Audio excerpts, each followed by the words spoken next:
Hello, my name is Russell Myers. Welcome to Issues Unite.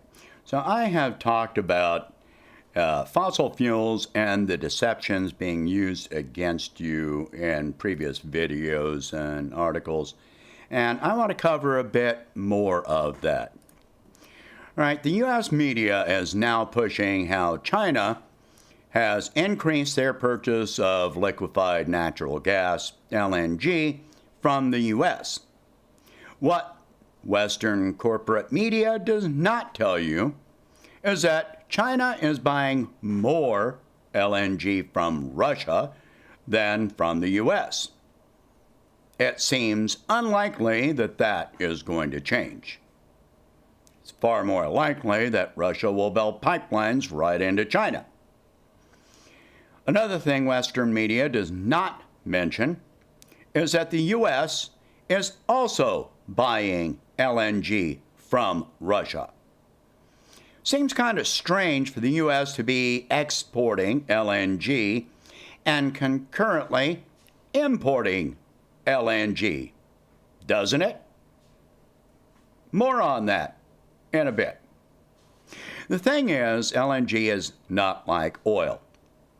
Oil has different grades, which can be processed into different products according to the grade. LNG is methane gas. You hook it up, pressurize it, and burn it. No processing needed.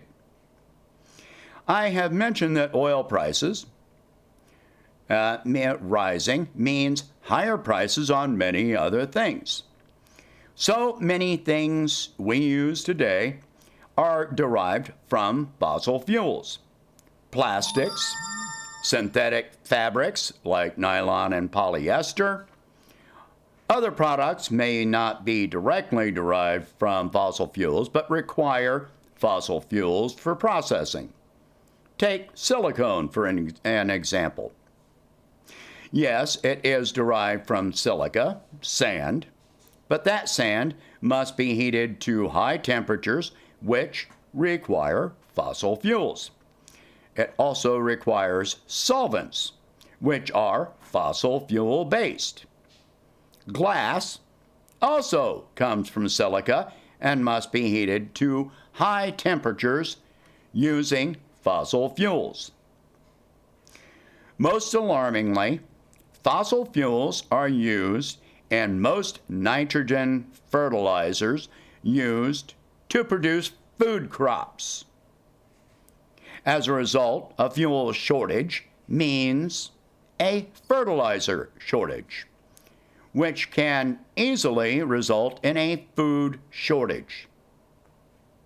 Side note, the Chinese government has told their citizens to stock up on some food items for long-term storage, which will lead to panic buying and hoarding in China, the world's largest food consumer market. And the more they import, the less there is available for the U.S. to import or other countries. Where the nitrogen-based fertilizers are concerned, I want to show you a little example of that. Nitrogen in fertilizers mostly comes from ammonia. So here's the process about ammonia. All right, this is from a simple Google search. How is ammonia created? A typical ammonia producing plant first converts natural gas, liquefied petroleum gas, or petroleum naphtha into gaseous hydrogen. The method for producing hydrogen from hydrocarbons is known as steam reforming. The hydrogen is then combined with nitrogen to produce ammonia via the Haber-Bosch process. So that illustrates how, fossil fuels impact directly the food supply chain. So, anyway, the main point I am making here is that the U.S. exporting fossil fuels while also importing fossil fuels has an express intent. The intent is to drive the price of fossil fuels higher, not just domestically, but globally. Keep in mind how the petrodollar system works. Aside from a few countries that have reduced the use of dollars for oil, oil is sold globally in US dollars. This causes greater use of the dollar on the international market, driving up the value of the dollar against other currencies. Without the petrodollar system, the dollar would not be the leading reserve currency. When the U.S. imports fossil fuel, this reduces the fossil fuel available to other countries for purchase. Because of the capitalist rule of supply and demand, that means other countries are forced to pay higher prices for fossil fuels.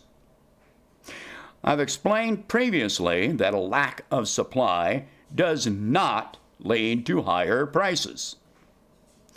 It just means less of a supply. It is capitalist greed which results in inflation, with capitalists demanding higher prices for the reduced supply. Meanwhile, the same capitalists intentionally reduce the available supply to drive prices higher. One also has to recall that the U.S. has sanctions on several major oil-producing countries, Russia, Iran, and Venezuela being chief among them. This further reduces the globally available supply of fossil fuels, resulting in a crisis. I've also explained that the claims of increased demand for fossil fuels is questionable at best. At least domestically in the U.S., manufacturing is down. Tens of thousands of businesses have closed since early 2020 and have not reopened. We have supply chain disruptions, a microchip shortage, and hundreds of thousands of workers are currently on strike. So how is it even possible that we would have an increased demand for fossil fuels? People in other countries, especially Europe, should be paying extreme attention to this entire process. The U.S. is buying fossil fuels from OPEC and OPEC Plus countries, even as we allegedly have an adequate supply. Then the U.S. turns around and sells fossil fuels to other countries that want to buy fossil fuels, charging much higher prices, resulting in economic distress for the citizens of those countries. Meanwhile, the U.S. places sanctions on certain oil-producing countries and threatens our own allies with more sanctions if they do not comply with those sanctions. One of the best things which could happen to the entire planet would be for the petrodollar system to completely collapse. This would reduce the chances of armed conflicts over those resources while allowing oil purchasing countries to buy fossil fuels directly from the source, paying lower prices and improving their economies. The current system being used by the U.S. makes our government and Wall Street an unquestionable adversary to the citizens of other countries, both oil producing and oil purchasing. Adversaries and alleged allies, not to mention U.S. citizens. They are absolutely the enemy of other countries and our own people. Don't view it as anything else. Our government is the slave of Wall Street, and Wall Street is an enemy to mankind. Period. Full stop. Share this video. Talk about these subjects. Talk about these subjects a lot. If you live in Europe, talk to your friends. Share this video with your friends. Explain this to them. If you can, please donate $1 a month to help expand the channel. I'll catch you in the next one. Thank you for watching. Have a good day.